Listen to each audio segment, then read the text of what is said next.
Hello और नमस्कार दोस्तों, स्वागत है आप सभी का आज की इस क्लास में। आज की क्लास दोस्तों कंप्यूटर की दूसरी क्लास है। आज का टॉपिक है दोस्तों कंप्यूटर का विकास। इस टॉपिक पर आधारित महत्वपूर्ण प्रश्न डिस्कस करेंगे हम आज की इस क्लास में। तो चलिए दोस्तों शुरू करते हैं पहले प्रश्न के साथ। पहला प्रश्न है दोस्तों, भारत के पहले सुपर कंप्यूटर को क्या कहा जाता है? बताइए, भारत के पहले सुपर कंप्यूटर का क्या नाम है? परम 8000, परम 6000, सागा 220 या ENIAC?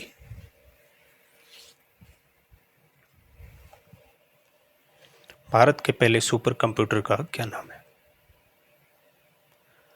दोस्तों, भारत का पहला स्वदेशी कंप्यूटर सुपर कंप्यूटर परम श्रेणी का है, लेकिन परम नाम से इसमें दो ऑप्शन है, परम 8000 और परम 6000। तो दोस्तों 1991 में सीडेक कंपनी द्वारा विकसित किया गया था परम 8000। ऑप्शन ए सही होगा इसका। और उसके बाद में दोस्तों इस श्रृंखला के नवीनतम सुपर कंप्यूटर परम ईशान है, जिसे सितंबर 2016 में IIT गुवाहाटी और सीडेक ने साथ में मिलकर विकसित किया था। तो इसका सही आंसर होगा परम 8000। दूसरा प्रश्न है दोस्तों, आधुनिक कंप्यूटरों का जनक किसे माना जाता है? आधुनिक कंप्यूटरों का जनक किसे कहा जाता है? बताइए।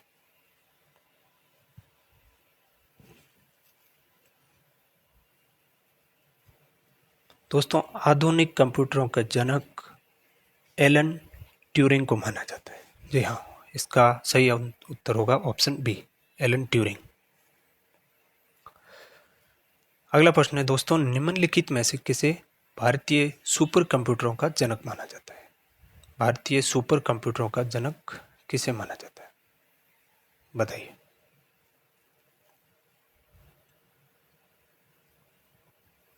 दोस्तों भारतीय सुपर कंप्यूटरों का जनक विजय भाटकर को माना जाता है। जी हाँ, विजय भाटकर, ऑप्शन डी सही है।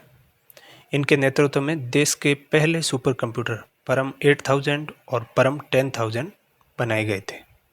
सीडेक कंपनी ने बनाए थे। तो इसका सही उत्तर होगा विजय भाटकर, भारतीय सुपर कंप्यूटरों के जनक। अगला प्रश्न है दोस्तों, किस पीढ़ी के कंप्यूटर भारी वैक्यूम ट्यूब पर आधारित और महंगे थे? बताइए। किस पीढ़ी के कंप्यूटरों में वैक्यूम ट्यूब का प्रयोग होता था? चौथी पीढ़ी, प्रथम पीढ़ी, पांचवी पीढ़ी या तीसरी पीढ़ी? बहुत ही सिंपल है ये प्रश्न दोस्तों। कंप्यूटरों की पहली पीढ़ी की शुरुआत 1940 में हुई थी, जिसमें वैक्यूम ट्यूब का प्रयोग किया जाता था। तो इसका सही उत्तर होगा ऑप्शन सी, पहली पीढ़ी। पहली पीढ़ी के कंप्यूटर स्टोरेज के लिए मैग्नेटिक ड्रम का उपयोग करते थे। ठीक है दोस्तों, 1956 में फिर दूसरी पीढ़ी आई, फिर ट्रांजिस्टर का उपयोग होने लगा। उसके बाद में वैक्यूम ट्यूब को हटा दिया गया। तो इसका सही उत्तर होगा ऑप्शन सी, पहली पीढ़ी। अगला प्रश्न है दोस्तों, निम्नलिखित में से कौन सी भारतीय वैज्ञानिकों द्वारा विकसित सुपर कंप्यूटर परम की श्रृंखला नहीं है? बताइए। भारतीय सुपर कंप्यूटर परम की श्रृंखला नहीं है, बताइए। परम मित्र, परम ब्रह्म, परम 8000 या परम 8600?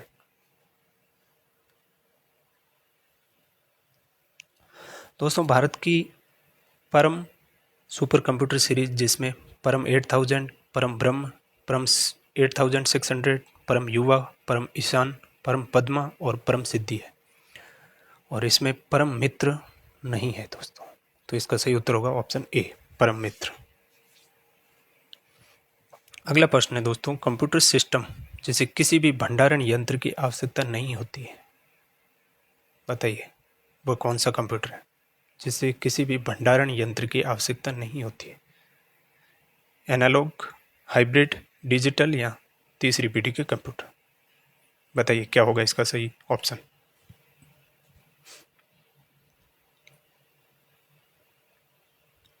तो दोस्तों इसका सही होगा option A, analogue computer. Analogue computer को किसी भी प्रकार के भंडारण यंत्र की आवश्यकता नहीं होती है, क्योंकि ये सिंगल ऑपरेटिंग से ही डाटा की माप और तुलना कर लेते हैं।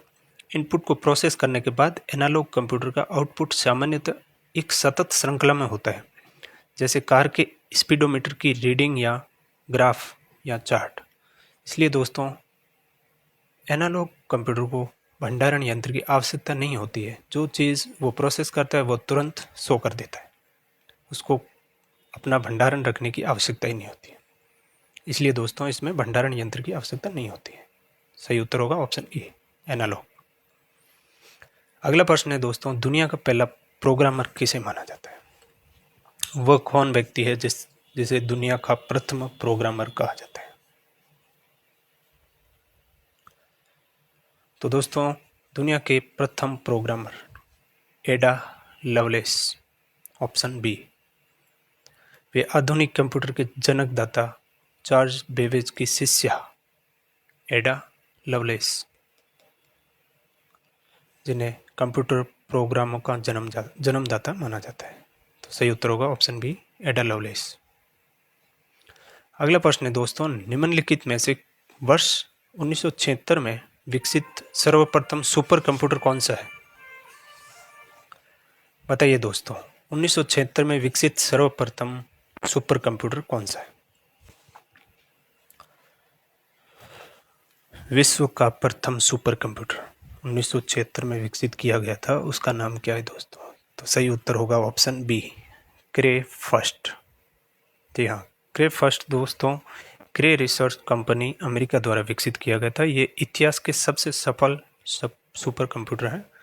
भारत का प्रथम सुपर कंप्यूटर दोस्तों अभी अभी डिस्कस किया था हमने, परम 8000 है, जिसे सीडेक कंपनी द्वारा 1991 में विकसित किया गया था। तो इसका सही उत्तर होगा क्रे, ऑप्शन बी। अगला प्रश्न है दोस्तों, कंप्यूटर का जनक किसे माना जाता है? बहुत ही सिंपल प्रश्न। कंप्यूटर का जनक दोस्तों चार्ल्स बेबेज। अगला प्रश्न है दोस्तों, प्राचीन गणितीय गणना के लिए इस्तेमाल साधन को क्या कहा जाता है? बताइए, पुराने समय में गणितीय गणना करने के लिए कौन से साधन का प्रयोग होता था? कैलकुलेटर, टेबल, अबेकस या रेखांकन? बताइए कौन सा ऑप्शन सही होगा इसका? दोस्तों इसका सही उत्तर होगा ऑप्शन बी, अबेकस, जो कि प्राचीन गणितीय गणना का यंत्र है, जो जोड़, घटाना, गुणा, भाग जैसे आसान सवालों के अतिरिक्त कठिन गणित सवाल जैसे भिन्न और वर्गमूल के सवालों को हल करने के लिए इस्तेमाल किया जाता था। दोस्तों इस यंत्र का आविष्कार लगभग 480 ईसा पूर्व हुआ था चीन में। ठीक है दोस्तों, और इसमें 0 से लेकर 9 तक की संख्याएं प्रयुक्त की जाती थी, और अबेकस यंत्र का आविष्कार पास्कल द्वारा किया गया था। ठीक है दोस्तों, तो इसका सही उत्तर होगा अबेकस। अगला प्रश्न है दोस्तों, द्वितीय पीढ़ी के कंप्यूटर किस पर आधारित थे? बताइए, द्वितीय पीढ़ी के कंप्यूटर किस पर आधारित थे? ट्रांजिस्टर पर, या बायो ऑप्टिक्स पर, या सिलिकॉन चिप्स पर, या फिर वैक्यूम ट्यूब्स पर?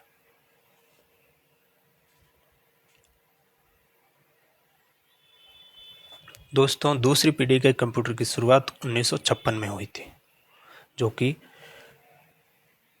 ट्रांजिस्टर्स पर आधारित थे। इसलिए इसका ऑप्शन ए सही होगा, ट्रांजिस्टर। अगला प्रश्न है दोस्तों, निम्नलिखित में से कौन सा एशिया का पहला सुपर कंप्यूटर था? बताइए, एशिया का प्रथम सुपर कंप्यूटर कौन सा था?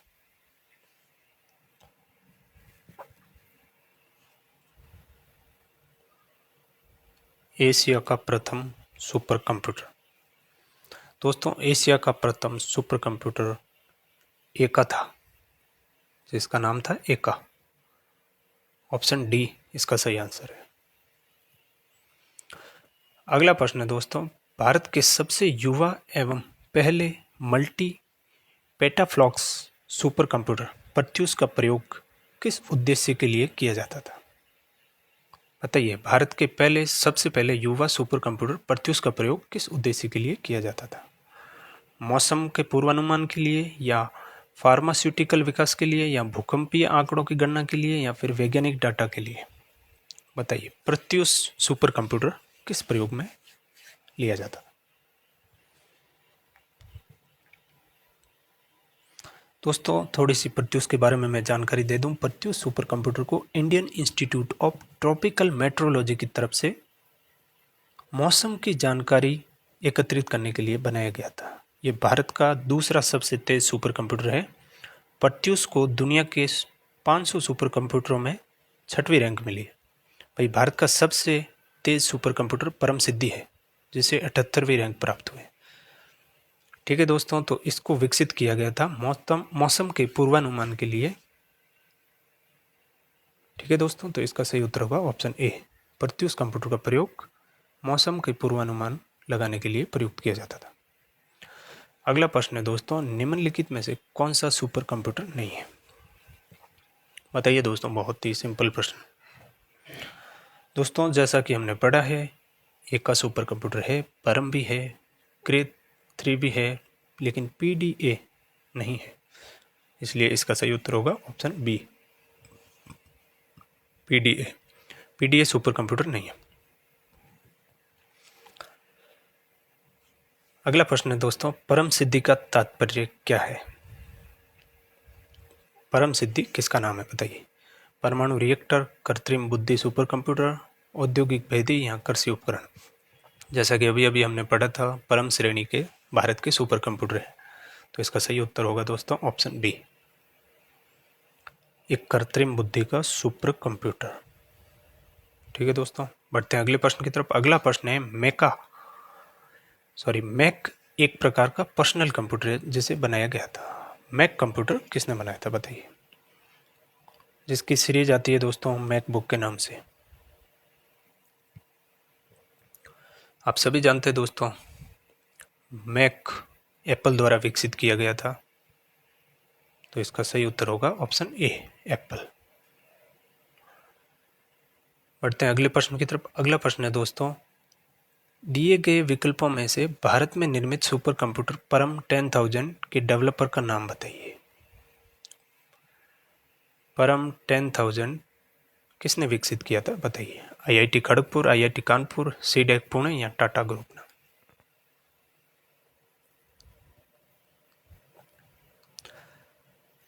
तो दोस्तों इसका सही उत्तर होगा ऑप्शन बी, सीडेक पुणे द्वारा विकसित किया गया था। भारत में निर्मित सुपर कंप्यूटर परम 10,000 जो कि सीडेक द्वारा विकसित किया गया था, जिसका पूरा नाम है centre for development of advance computing, CDAC.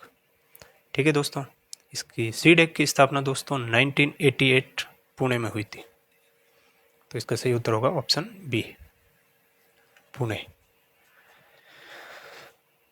अगला प्रश्न है दोस्तों, चार्ल्स बेबेज द्वारा डिजाइन किया गया पहला यांत्रिक कंप्यूटर किस नाम से जाना जाता है? बताइए दोस्तों, दुनिया का प्रथम कंप्यूटर किस नाम से जाना जाता था? बहुत ही सिंपल सा प्रश्न है, इसका सही उत्तर होगा ऑप्शन ए, एनालिटिकल इंजन। अगला प्रश्न है दोस्तों, प्रथम सामान्यतः प्रयोजनार्थ इलेक्ट्रॉनिक कंप्यूटर ENIAC का पूर्ण रूप क्या है बताइए? ENIAC का पूर्ण स्वरूप क्या है?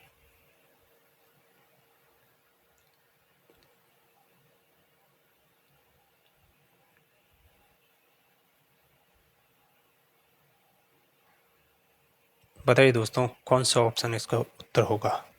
ENIAC का पूर्ण स्वरूप क्या है, जो कौन सा सही है इस ऑप्शन में बताइए? दोस्तों ENIAC का पूर्ण स्वरूप होता है electronic numerical integrator and computer. तो इस हिसाब से ऑप्शन ए सही होगा, जो कि सही आंसर है, electronic numerical integrator and computer. अगला प्रश्न है दोस्तों, JW मॉचली और जे प्रेस्पर इकर्ट द्वारा निर्मित प्रथम यांत्रिक पुर्जों रहित कंप्यूटर का क्या नाम था? तो बताइए दोस्तों, प्रथम यांत्रिक पुर्जों रहित कंप्यूटर का क्या नाम था?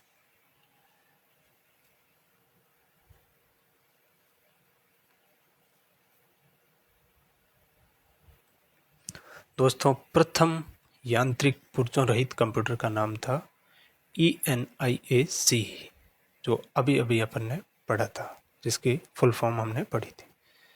ठीक है दोस्तों, तो इसका नाम था ENIAC, जिसे इनैक भी कहते हैं। अगला प्रश्न है दोस्तों, निम्नलिखित में से किस विश्वविद्यालय ने प्रथम इलेक्ट्रॉनिक कंप्यूटर इनैक को डिजाइन और निर्मित किया था? बताइए, इनैक कंप्यूटर को किसने डिजाइन और निर्मित किया था?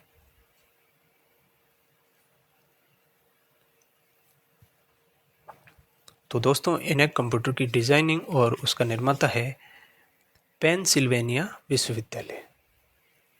जी हाँ दोस्तों, इसका सही उत्तर होगा पेनसिल्वेनिया विश्वविद्यालय, जिसका निर्माण दोस्तों 1946 में किया था। ठीक है दोस्तों, तो ऑप्शन बी इसका सही उत्तर है। अगला प्रश्न है, मेमोरी आकार और प्रदर्शन के आधार पर किस प्रकार के कंप्यूटर को बिग आयरन के रूप में जाना जाता है? बताइए, मेमोरी के आधार पर किस कंप्यूटर को बिग आयरन के रूप में जाना जाता है?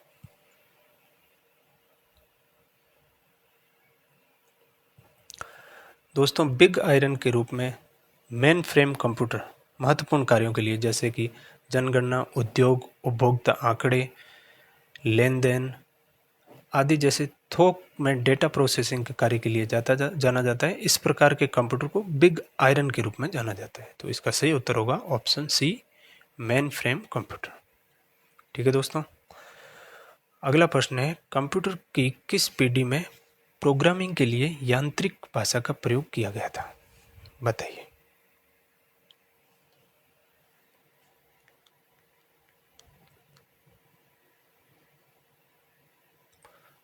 बताइए दोस्तों, कंप्यूटर की किस पीढ़ी में प्रोग्रामिंग के लिए यांत्रिक भाषा का प्रयोग किया गया था? तो दोस्तों, इसका सही उत्तर होगा ऑप्शन ए, प्रथम पीढ़ी, जिसका विकास हुआ था दोस्तों 1940 में, जो कि वैक्यूम ट्यूब पर आधारित थे और बहुत बड़े आकार के हुआ करते थे। ठीक है दोस्तों, तो इसका सही उत्तर होगा ऑप्शन ए। अगला प्रश्न है, निम्नलिखित में से कौन सी श्रेणी पुणे में विकसित भारत की सर्वप्रथम सुपर कंप्यूटर श्रेणी है? बहुत ही सिंपल प्रश्न है दोस्तों, इस पर हमने बहुत सारे प्रश्न डिस्कस किए हैं। तो इसका सही उत्तर होगा ऑप्शन बी, परम श्रेणी। ठीक है दोस्तों, कोई डाउट नहीं है इसमें, इसका सही उत्तर होगा परम। अगला प्रश्न है दोस्तों, भारत का पहला स्वदेशी सुपर कंप्यूटर कौन सा है? बहुत ही सिंपल प्रश्न है, ये प्रश्न पहले भी हमने डिस्कस किया है दोस्तों, बताइए क्या उत्तर होगा। भारत का प्रथम स्वदेशी सुपर कंप्यूटर कौन सा है? तो दोस्तों, परम 8000 भारत का प्रथम स्वदेशी सुपर कंप्यूटर है, इसका उत्तर ए सही है। अगला प्रश्न है दोस्तों, वैश्विक मौसम पूर्वानुमान में इनमें से किसका उपयोग किया जाता है? बताइए, मौसम के पूर्वानुमान लगाने में कौन सा कंप्यूटर प्रयुक्त होता है?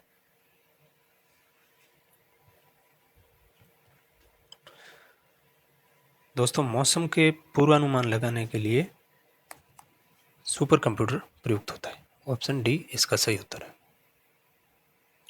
अगला प्रश्न है दोस्तों, निम्न में से कौन सा भारत का सबसे तेज और पहला पेटाफ्लॉप्स सुपर कंप्यूटर है, जिसे पुणे स्थित Indian institute of tropical metrology IITM में अनावृत किया गया था? बताइए दोस्तों, ये प्रश्न अभी अभी डिस्कस किया है, बताइए। Indian institute of tropical metrology के द्वारा विकसित किया गया कंप्यूटर कौन सा है?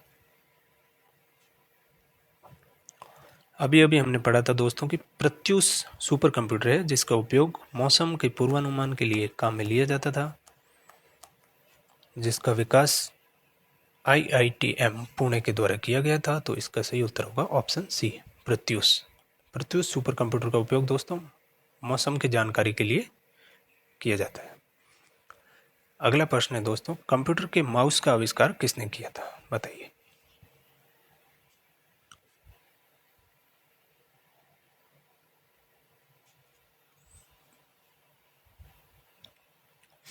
दोस्तों, कंप्यूटर के माउस का आविष्कार हुआ था 1973 में।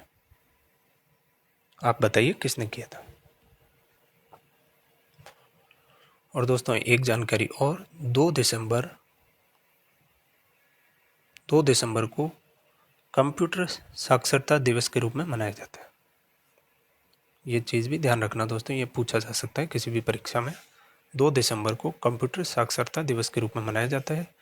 तो बताइए दोस्तों, माउस का आविष्कार किसने किया था? तो सही उत्तर होगा option C, Douglas Engelbart. Option C इसका सही उत्तर है। अगला प्रश्न है दोस्तों, समेकित परिपथ इंटीग्रेटेड सर्किट्स इनमें से किस कंप्यूटर पीढ़ी से संबद्ध है? बताइए दोस्तों, आईसी का प्रयोग किस पीढ़ी के कंप्यूटर से शुरू हुआ था? ये पूछ रहा है इस प्रश्न में। तो बताइए इसका सही उत्तर क्या होगा? तीसरी पीढ़ी, चौथी पीढ़ी, पांचवी पीढ़ी या दूसरी पीढ़ी?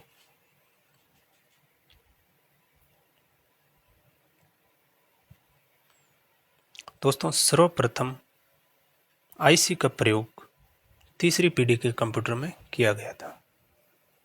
ठीक है दोस्तों, पहली पीढ़ी में निर्वात ट्यूब का प्रयोग होता था, दूसरी पीढ़ी के कंप्यूटर में ट्रांजिस्टर्स का प्रयोग होता था, तीसरी पीढ़ी में आईसी का प्रयोग हुआ और चौथी पीढ़ी में माइक्रो प्रोसेसर और फिर पांचवी पीढ़ी में इलेक्ट्रॉनिक चिप और ऑप्टिकल डिस्क का प्रयोग हुआ। ठीक है दोस्तों, तो इसका सही उत्तर होगा ऑप्शन ए, तीसरी पीढ़ी में सर्वप्रथम आईसी का प्रयोग हुआ था। अगला प्रश्न है दोस्तों, कंप्यूटर जनरेशन फर्स्ट से लेकर फिफ्थ तक का सही अनुक्रम चुने। बताइए, जो अभी अभी मैंने बताया था वो इस प्रश्न में पूछ लिया गया। तो दोस्तों, क्या उत्तर होगा इस प्रश्न का? कंप्यूटर जनरेशन फर्स्ट से लेकर फिफ्थ तक किस किस का प्रयोग होता था? प्रथम पीढ़ी में वैक्यूम ट्यूब का प्रयोग होता था, ये हम सभी को पता है। तो देखते हैं किस किस ऑप्शन में वैक्यूम ट्यूब है जो कि पहले स्थान पर है। दोस्तों, ऑप्शन डी में भी वैक्यूम ट्यूब है, ऑप्शन ए में भी वैक्यूम ट्यूब है। इस हिसाब से ऑप्शन बी और ऑप्शन सी अपने गलत है। फिर देखा जाए दोस्तों, वैक्यूम ट्यूब के बाद ट्रांजिस्टर्स का प्रयोग हुआ था, बिल्कुल ऑप्शन ए में सही है। उसके बाद में आईसी का प्रयोग हुआ था, उसके बाद में दोस्तों VLSI का प्रयोग हुआ था, माइक्रो प्रोसेसर हुआ था, फिर माइक्रो प्रोसेसर आया था USLIC। तो दोस्तों इस हिसाब से ऑप्शन ए सटीक बैठ रहा है। तो दोस्तों इसका सही उत्तर होगा ऑप्शन ए। अगला प्रश्न है दोस्तों, एक प्रोग्रामेबल कंप्यूटर की अवधारणा देने के लिए किसे याद किया जाता है?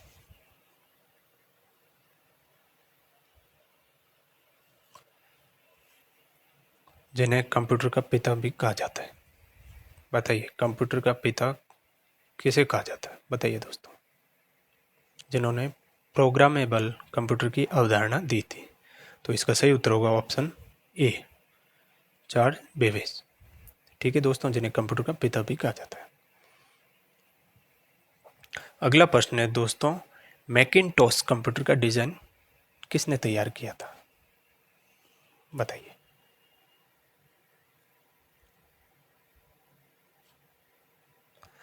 दोस्तों, मैकिन्टॉश मैक का फुल फॉर्म है, इसलिए दोस्तों मैक के नाम से कंप्यूटर एप्पल ने तैयार किए थे 1984 में। ठीक है दोस्तों, तो इसका सही उत्तर होगा ऑप्शन सी, एप्पल। मैकिन्टॉश शब्द से दोस्तों घबराना नहीं है, ये वही नाम है जो मैक कंप्यूटर, उन्हीं का नाम है मैकिन्टॉश। तो इसका सही उत्तर होगा ऑप्शन ए। अगला प्रश्न है दोस्तों, निम्नलिखित में से कौन सा एक प्रकार का पर्सनल कंप्यूटर नहीं है? बताइए, कौन सा पर्सनल कंप्यूटर का उदाहरण नहीं है?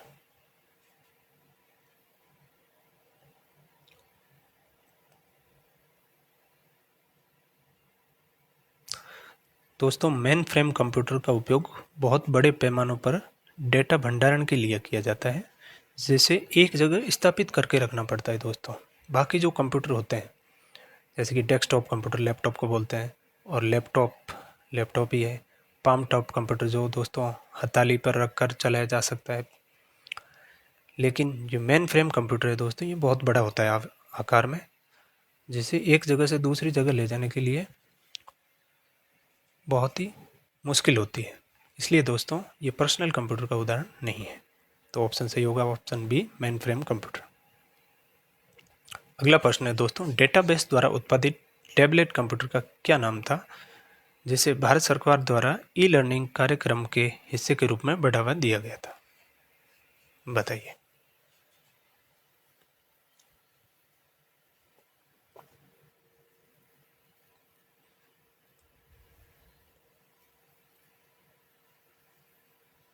तो दोस्तों इसका सही उत्तर होगा ऑप्शन सी, आकाश।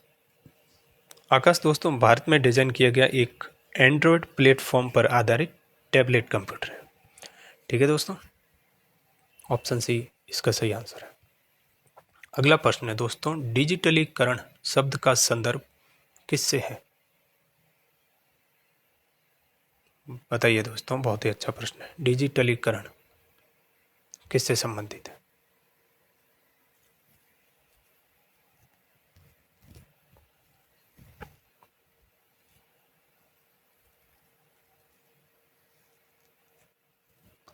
डिजिटलीकरण दोस्तों एनालॉग सिग्नल को डिजिटल सिग्नल में परिवर्तन करने की प्रक्रिया है। ठीक है दोस्तों, तो इसका सही उत्तर होगा ऑप्शन ए, ना कि डिजिटल सिग्नल को एनालॉग में बदलना। ये गलत है। डिजिटलीकरण है यानी कि किसी भी चीज़ को आप डिजिटल में बदल रहे हो, तो इस हिसाब से एनालॉग सिग्नल को डिजिटल में बदलना इसका सही आंसर होगा। तो ऑप्शन ए सटीक आंसर है। अगला प्रश्न है दोस्तों, पेन ड्राइव का आविष्कार IBM द्वारा किस वर्ष किया गया था? बताइए, पेन ड्राइव का आविष्कार किस वर्ष हुआ था?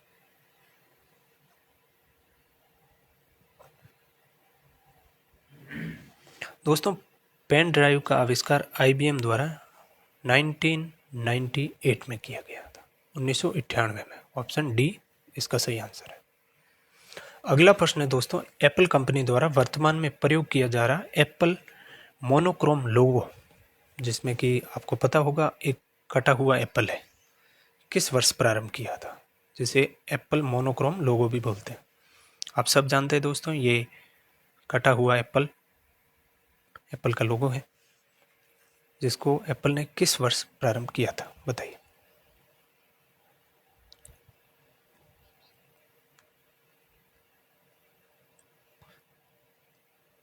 तो दोस्तों इसका सही आंसर होगा ऑप्शन सी, 1998। कंपनी द्वारा वर्तमान में प्रयोग किया जा रहा एप्पल मोनोक्रोम का लोगो दोस्तों 1998 में प्रारंभ किया गया था। एप्पल ने अपने लोगो डिजाइन का आकार और आकृति को अपरिवर्तित रखा, जो संदेश देता और ये बताते हैं कि कंपनी की गुणवत्ता वाले उत्पादों पर भरोसा है। ठीक है दोस्तों, ये इसकी विश्वसनीयता की प्रमाण है। बढ़ते हैं अगले प्रश्न की तरफ। अगला प्रश्न है, बिल गेट्स ने 1975 में किसके साथ माइक्रोसॉफ्ट कॉरपोरेशन को सह-स्थापित किया था? बताइए, बिल गेट्स ने 1975 में माइक्रोसॉफ्ट किसके साथ मिलकर स्थापित किया था?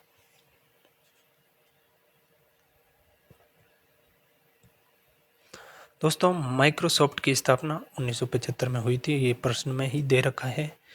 बिल गेट्स के साथी का नाम बताइए। तो दोस्तों बिल गेट्स के साथी का नाम था पॉल जी एलन।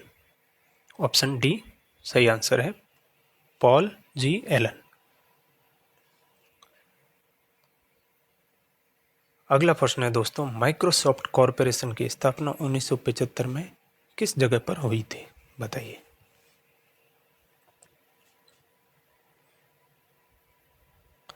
दोस्तों माइक्रोसॉफ्ट कॉरपोरेशन की स्थापना 1975 में न्यू मैक्सिको USA में हुई थी। न्यू मैक्सिको USA, इस हिसाब से ऑप्शन सी सही आंसर है। ठीक है दोस्तों, USA की कंपनी है माइक्रोसॉफ्ट, जिसकी स्थापना न्यू मैक्सिको USA में हुई थी। अगला प्रश्न है दोस्तों, संचार नेटवर्कों में अंतर्राष्ट्रीय कनेक्टिविटी की सुविधा प्रदान करने के लिए खाली जगह में अंतर्राष्ट्रीय दूरसंचार संघ की स्थापना की गई थी। तो प्रश्न ये पूछ रहा है दोस्तों, किस सन में अंतर्राष्ट्रीय दूरसंचार संघ की स्थापना की गई थी? बताइए।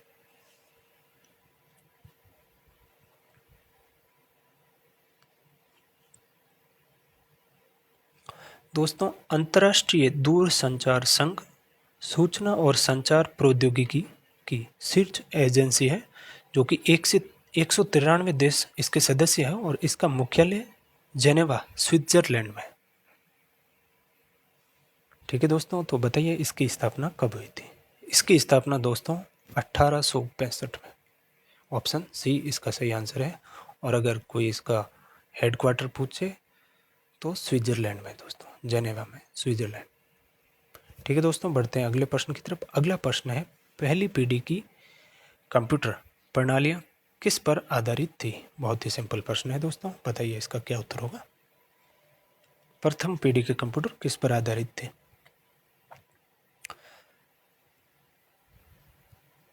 दोस्तों पहली पीढ़ी के कंप्यूटर वैक्यूम ट्यूब पर आधारित थे, तो इस हिसाब से ऑप्शन सी इसका सही आंसर होगा। ठीक है दोस्तों, वक्त आ चुका है आपसे विदा लेने का। आई होप आपने क्लास को एंजॉय किया होगा, आपको अच्छी लगी होगी। अगर आपको क्लास अच्छी लगी है तो इसको थोड़ा लाइक कर दीजिए, शेयर कर दीजिए अपने दोस्तों के साथ, और अगर आप चैनल पर नए हैं तो इसको सब्सक्राइब कर दीजिए। मिलते हैं अगली क्लास में, तब तक के लिए धन्यवाद और जय हिंद।